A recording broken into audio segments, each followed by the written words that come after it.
Muy buenos días. Sesiona la Sala Primera Civil de Decisión del Tribunal de Bogotá. En este momento la sala únicamente para efectos de la audiencia la integran los magistrados Elwin Guillermo Abreu y quien la preside Marco Antonio Álvarez, toda vez que el doctor Ricardo Acosta tuvo que ser operado, intervenido quirúrgicamente y está en una incapacidad que lo imposibilita de concurrir.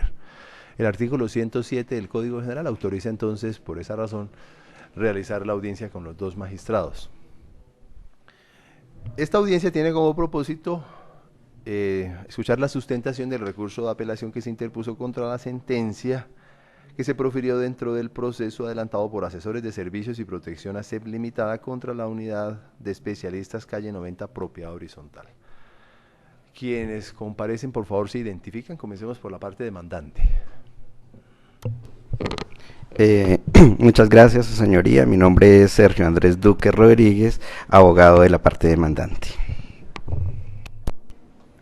Muchas gracias, su señoría. Mi nombre es Juan Camilo Collazo Rivera, soy el apoderado de la parte demandada.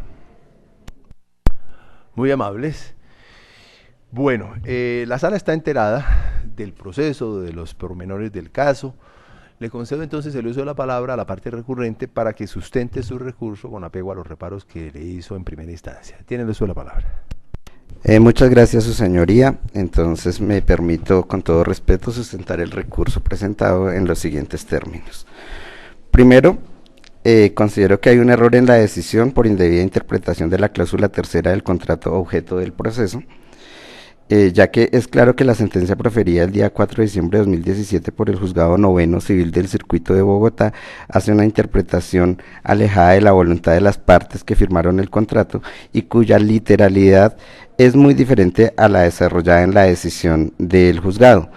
Veamos la literalidad de la cláusula tercera en su parágrafo, que dice así, abro comillas, cláusula tercera, duración. El presente contrato tiene una vigencia de 1 año a partir del 1 de julio de 2006, pero podrá ser cancelado o terminado por el contratante antes del vencimiento, dando aviso al contratista por escrito por un tiempo mínimo de 30 días calendario. Parágrafo. Prórroga.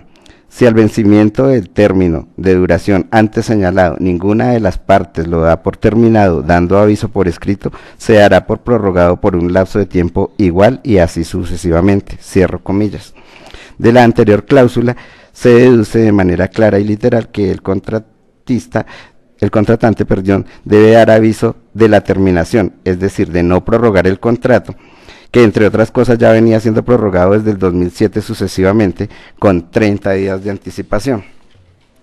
El Juzgado Noveno Civil del Circuito de Bogotá interpreta esta cláusula como aplicable únicamente cuando el contrato se va a terminar de manera anticipada y no por vencimiento del plazo pactado, pero es lógico que si no se da el aviso, el contrato se va a prorrogar. En tal sentido, es igualmente lógico que el requisito del aviso con 30 días de antelación a la terminación se debe cumplir con cualquier modalidad de terminación, ya sea por cumplimiento de plazo o por voluntad del contratista en terminarlo de manera anticipada, ya que lo que se quiere evitar con este aviso es la prórroga del contrato. Es decir, el espíritu de la cláusula está encaminada a establecer un procedimiento entre las partes para romper el vínculo contractual y considera que un aviso con 30 días de antelación es un plazo razonable para que las dos partes hagan sus ajustes administrativos y operativos y que el impacto de la terminación no sea sorpresivo ni genere perjuicios. Tan claro fue esto para las partes que en el proceso en ningún momento se discutió este tema entre la demandante y la demandada, que entre la clase de terminación se aplicaba el aviso por escrito de 30 días. El debate se dio en torno a la notificación de la demandada en la forma como hizo el aviso, si fue correcta o incorrecta y dentro del plazo establecido para dicho aviso en la cláusula tercera en cuestión. Teniendo en cuenta lo anterior, es evidente que la decisión de primera instancia está basada en una interpretación subjetiva del Juzgado Noveno Civil del Circuito y no en la realidad teleológica de la cláusula tercera del contrato de prestación de servicios. Segundo, frente a la declaración de la existencia del contrato entre las partes, adicional a lo expresado anteriormente, Es claro que si en la sentencia de primera instancia, en el numeral primero del resuelve, se reconoce la existencia del contrato de prestación de servicios entre la demandante y la demandada, es lógico que la interpretación aplicable debe ser las mismas cláusulas de dicho contrato. De ahí que al exponer la sentencia la sentencia que existen las cláusulas oscuras igualmente evidencia una interpretación errada, ya que es clara la literalidad de la cláusula tercera y en consideración al artículo 1602 del Código Civil colombiano, dicho contrato, declarado por el juez noveno civil del circuito, es ley para las partes, de tal manera que la decisión adoptada por el juez no es válida si se acepta la existencia del contrato escrito que reposa en el expediente y que tiene clara y textual la voluntad de las partes establecida en la cláusula tercera y posteriormente en el otro sí celebrado. Frente a los elementos de la responsabilidad contractual, están basados en la interpretación del mismo contrato y en ese caso la Corte Constitucional ha indicado de manera clara que, abro comillas, en materia contractual la reparación del daño debe estar orientada también por el principio general según el cual la víctima tiene derecho a la reparación total de daños que sean causados directos, personales y que hayan causado la supresión de un beneficio obtenido lícitamente por el afectado. Esta reparación debe comprender tanto los perjuicios patrimoniales como extrapatrimoniales. Corte Constitucional, sentencia C-1008 de 2010. En el caso que nos ocupa y no fue tenido en cuenta por la juez de primera instancia, es claro que existió primero en el contrato de prestación de servicios de vigilancia y seguridad privada de fecha 01 de julio de 2006 y posteriormente en el otro sí, de fecha 2 de febrero de 2011, en el cual no se cambió lo relacionado con la terminación del contrato, los cuales son documentos con plena validez jurídica y los cuales establecieron claramente unas obligaciones económicas para el contratante y unas obligaciones de hacer por parte del contratista, lo cual se cumplió a cabalidad con las mismas. Teniendo en cuenta lo anterior, es claro que la demandada, al incumplir con la cláusula tercera del contrato, generó un daño a la demandada, el cual consiste en los pagos que dejó de recibir mensualmente y que estaban establecidos en el contrato en cuestión. Asimismo, existe un nexo causal entre el hecho generador del daño, que fue el incumplimiento de la cláusula tercera, y el daño o perjuicio causado de la demandante, ya que, a sabiendas de lo estipulado contractualmente respecto del aviso con antelación de 30 días, la demandada no actuó con diligencia y pretendió terminar de manera abrupta y sin el procedimiento acordado el contrato. En conclusión, es claro que el caso que nos ocupa se dan todos los elementos de la responsabilidad contractual por negligencia y falta de observancia en el clausulado contractual por parte de la demandada. Por último, el medio utilizado por la demandada para la terminación del contrato.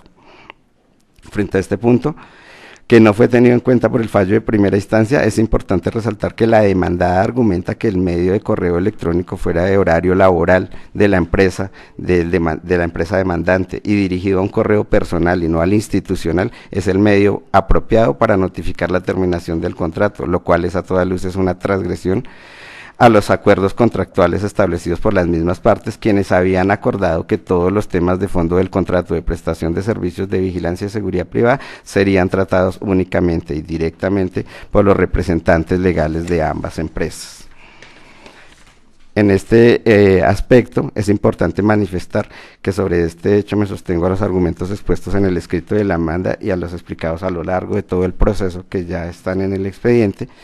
Y también teniendo en cuenta estos argumentos, a lo largo de este escrito me permito solicitar al honorable tribunal que se revoque el fallo de fecha 4 de diciembre de 2017 emitido por el juzgado noveno civil del circuito en sus numerales segundo y tercero, se condene a la demandada conforme a las pretensiones de la demanda. Sin embargo, como pretensión subsidiaria, en caso de que no se revoque el fallo, solicito al honorable tribunal no condenar en costas a la parte demandante. Muchas gracias, señoría. Gracias, abogado. Para la réplica le concedo el uso de la palabra. Muchas gracias, su señoría.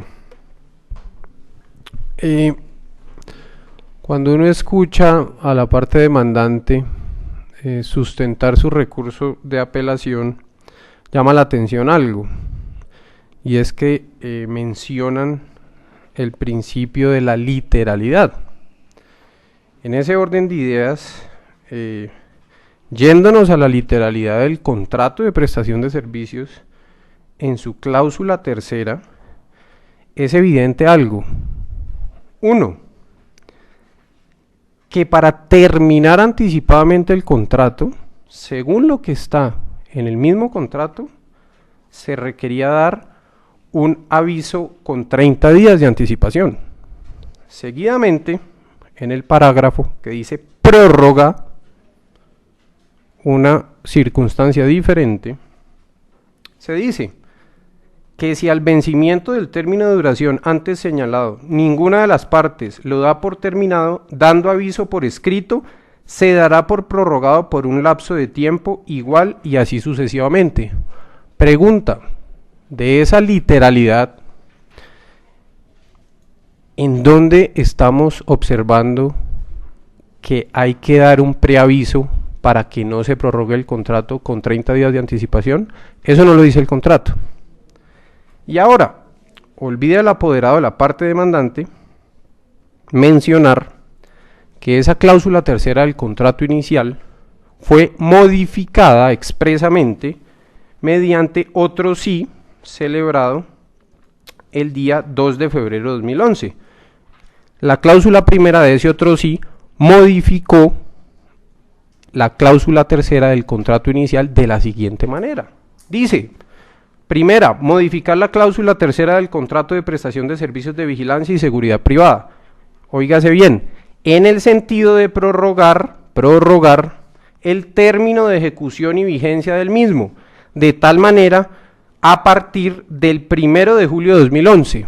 La duración del contrato será de 2 años, cierro comillas.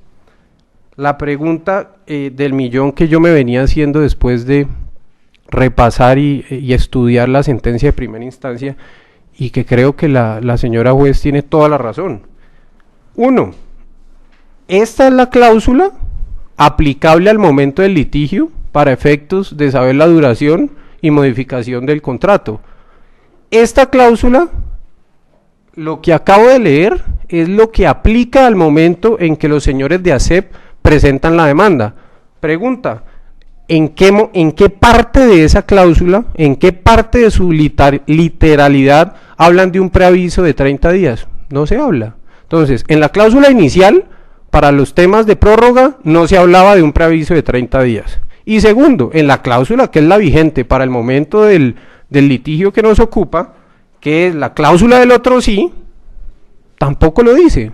Entonces, el aviso que dio mi cliente fue oportuno, fue conforme a derecho, fue conforme a la literalidad del contrato. Entonces, en ese orden de ideas no encuentro cuál es el reparo que le hace la parte demandante a la sentencia. Segundo, dice el apoderado de la parte demandante en su recurso de apelación, y hoy sustentándolo, que ese punto nunca se debatió en el proceso. La respuesta a eso es muy sencilla. El artículo 282 del Código General del Proceso, en su inciso primero, autoriza expresamente al juez de conocimiento a que decrete una excepción de oficio, siempre y cuando esté probada en el expediente, salvo las excepciones de nulidad y prescripción y las que menciona expresamente el artículo 282 del Código General del Proceso. Entonces, en ese orden de ideas, se caería también la argumentación de la parte demandante.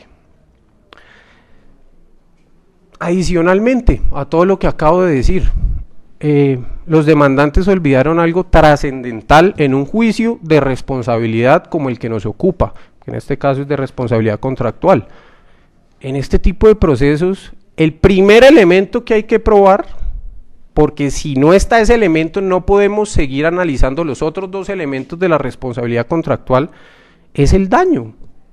Aquí simplemente se limitaron a aportar un contrato con unos valores fijos mensuales de 2.500.000 pesos y las pretensiones van por 180 millones. Cuando se objetó el juramento estimatorio, se dijo: venga, ¿de dónde sacan esa cifra? Porque por mucho que yo haga cálculos, no me dan. ¿De dónde sacan los 180 millones de pesos? Se le corrió el respectivo traslado a la parte demandante, aportó un documento, pero no lo hizo en el tiempo que dice la ley, en los 5 días. Entonces, tampoco está aprobado el elemento daño y perjuicio. Entonces, si no está aprobado el primer elemento de la responsabilidad, Mal haríamos en irnos a analizar incumplimientos o analizar nexo de causalidad. Como lo decía el profesor Henao, el primer elemento de la responsabilidad que hay que analizar, porque sin él no podemos seguir el estudio del juicio de responsabilidad, es el daño. Entonces aquí no está probado el daño, no hay responsabilidad. Y pues creo que el tema está tan claro que entrar a debatir nuevamente lo que se dijo en los alegatos de conclusión sobre lo del correo electrónico, realmente, como lo dijo la señora juez de primera instancia, pues no tiene sentido. Entonces, en ese orden de ideas, le solicito muy respetuosamente a los señores magistrados que confirmen la decisión de primera instancia y condenen en costas y agencias en derecho a la parte demandante. Muchas gracias. Gracias, abogado. Vamos a hacer un receso de 10-15 minutos. Por favor, permanezcan en la sala y retomamos la audiencia para proferir la sentencia respectiva.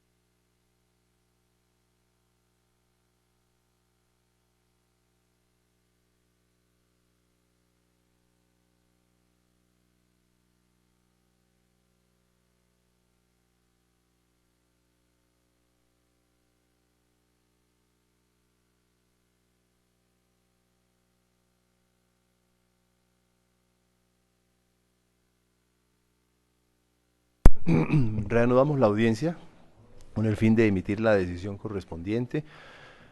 Como el fallo será oral, no haremos un recuento de antecedentes.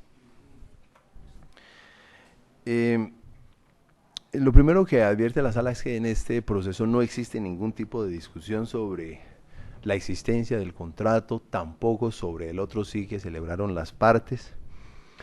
Incluso no existe ningún tipo de controversia sobre el texto original de la cláusula tercera del negocio jurídico, y resalta también la sala que en estrictez no existe ninguna discusión sobre la remisión de un correo electrónico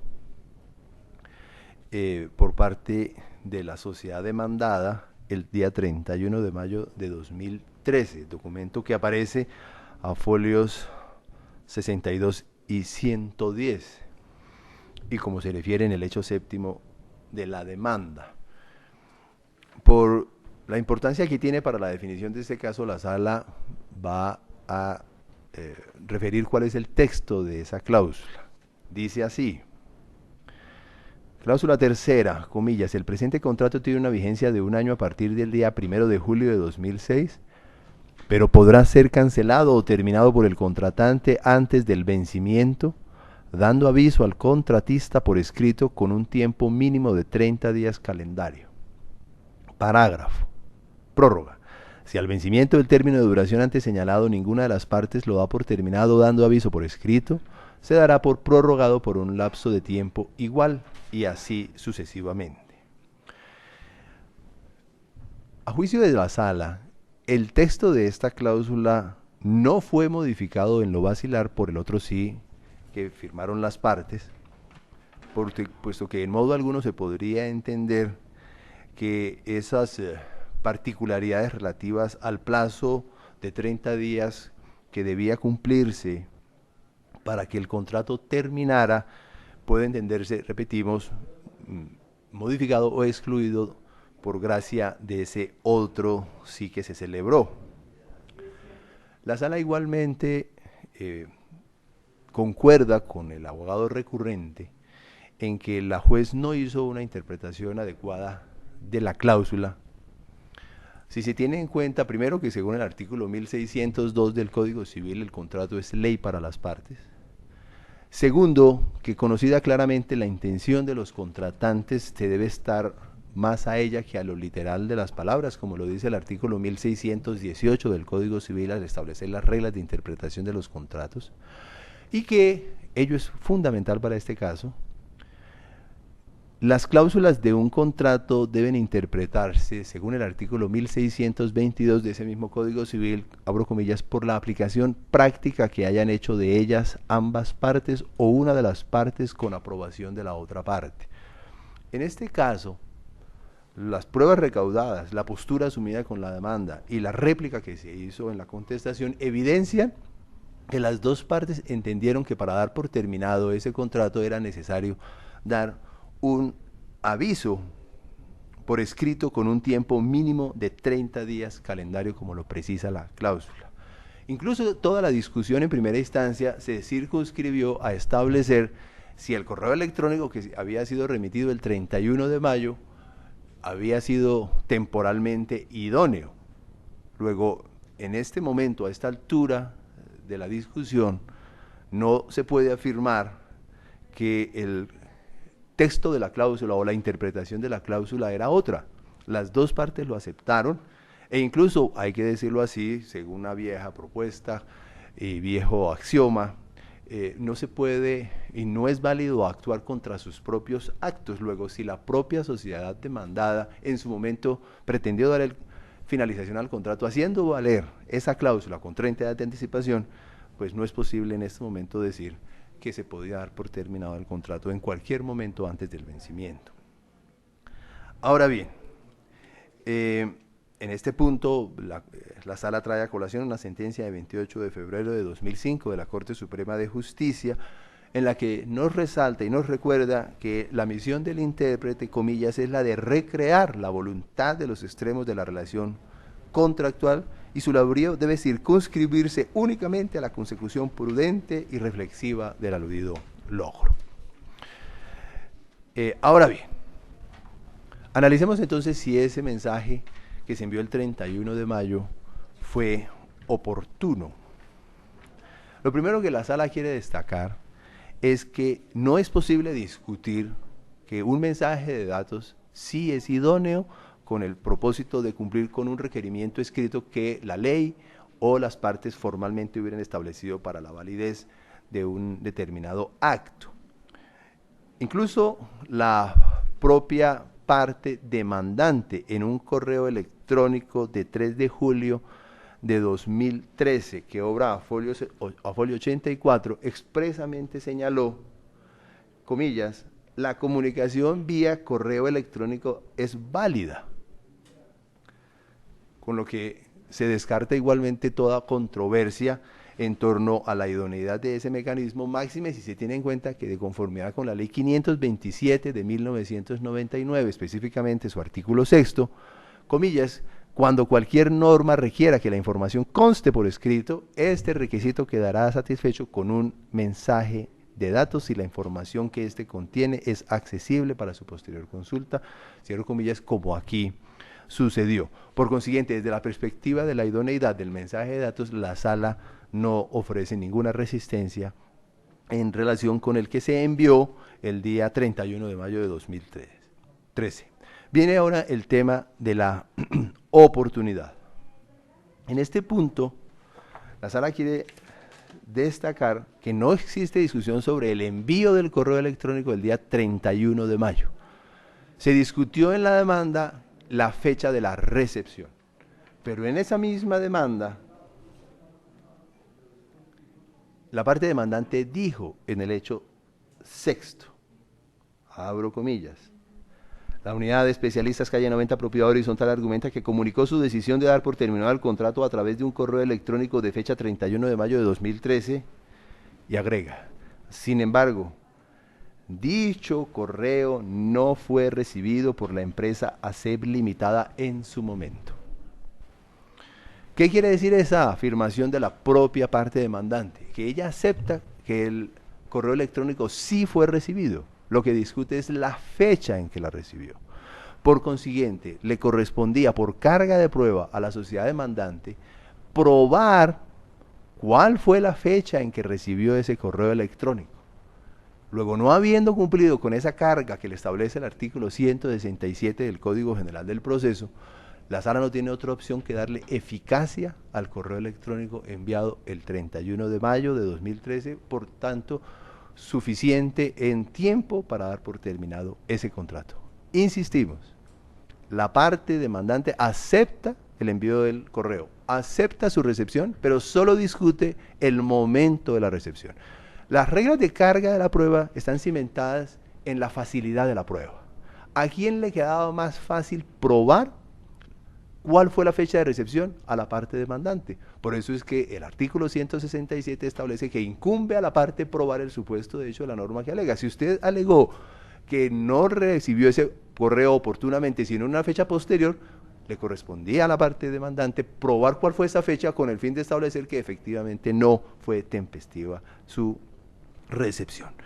Por cierto que no se puede disputar la eficacia de ese correo por habérsele remitido a una dirección de la representante legal, porque en el proceso se logró demostrar, no solo mediante otro correo electrónico, específicamente el que obra a folio 67, a folio 71, sino también con la declaración de la propia representante legal, que por lo menos en una ocasión ese correo electrónico fue utilizado para menesteres relativos a la ejecución de ese contrato. Luego es perfectamente válido que ese correo hubiera sido remitido a esa dirección. Y si a ello se agrega que el tema de la representación por parte de quien envió el correo debe ser disputado, pero por quien supuestamente estaría mal representado, y en este caso la sociedad demandada no ha disputado su representación, así sea por vía aparente, no es posible entonces, en conclusión, negarle idoneidad a ese correo electrónico como mecanismo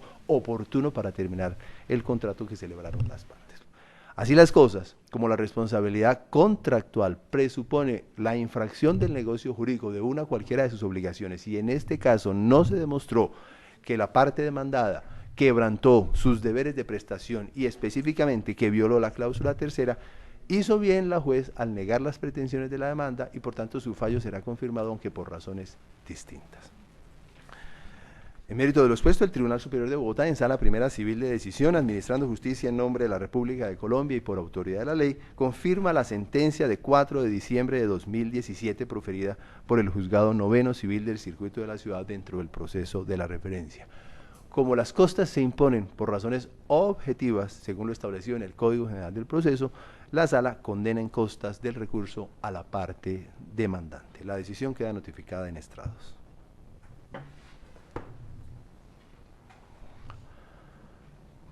Como magistrado sustanciador, fijo la suma de 1 millón de pesos como agencias en derecho por el trámite de la segunda instancia. Se termina la audiencia. Muchas gracias.